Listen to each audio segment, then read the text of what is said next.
influencers were come out of like the Web 2 space, like created their own lifestyle, showcase that lifestyle to a vast like amount of people, and then from there like became the influencers. With key opinion leaders, especially within like a new space like crypto or something that's educational, I feel like instead of showcasing a specific lifestyle, it might be more of like a knowledge or a skill that they're showcasing.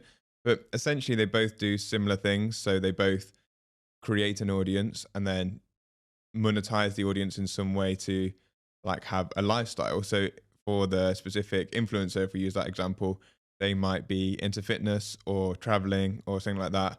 And then they will showcase the aspects of their life that revolve around the things that people are interested in. So maybe that's traveling or the fitness, and then either sell a course to help people to achieve the same lifestyle, or to get like partnerships and go with like a travel company to help people travel to destinations, or clothing companies to help people, I don't know, buy like the clothes that they're wearing, or like live the same life as them. And the same with key opinion leaders, I feel, in the crypto space specifically, because that's obviously why we're here.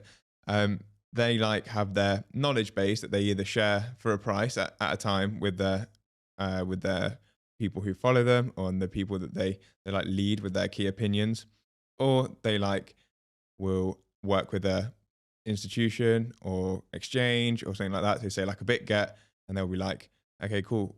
In association with BitGet, we're doing this, and then they move their community towards a key company or a player in the game institution. A lot of people come into crypto through finance. They'll find crypto through like a financial route, like maybe they're like ex-bankers or traders or someone in the financial industry. Me personally, I came in through esports, so like competitive gaming. If you see the development in gaming so far in my lifetime, it's gone from something that people just did for complete leisure to creator economy of people who stream, make YouTube videos, and all these different revenue streams and competitive games all in one. We live in a more and more digital world, essentially, is the point. And in that digital world, we are still humans. Humans like greed. They like to be fancy. They like in the real world, we like Rolex watches, Gucci bags, Ferraris. Why do we like them? Well, just because we can. Like, because we can do it. If you can do it, you do. That's mainly the reason.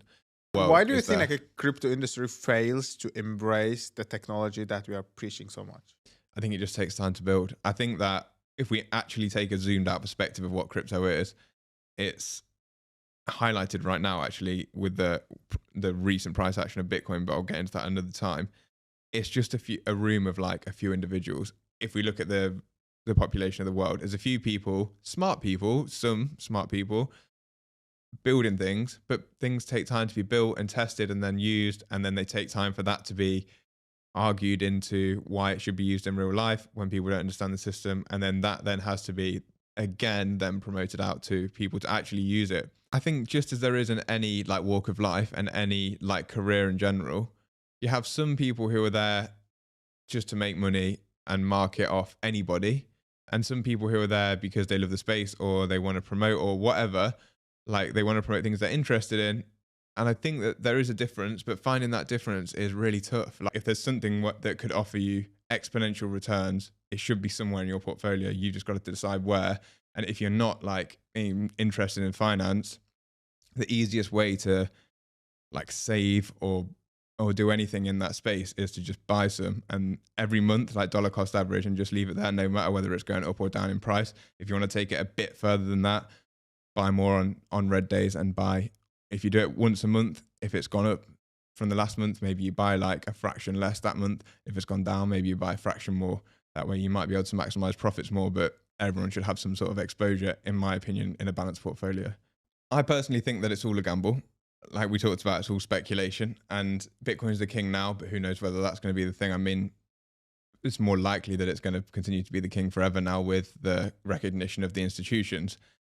But whether that stays at number one or ETH or something else takes over, I don't know.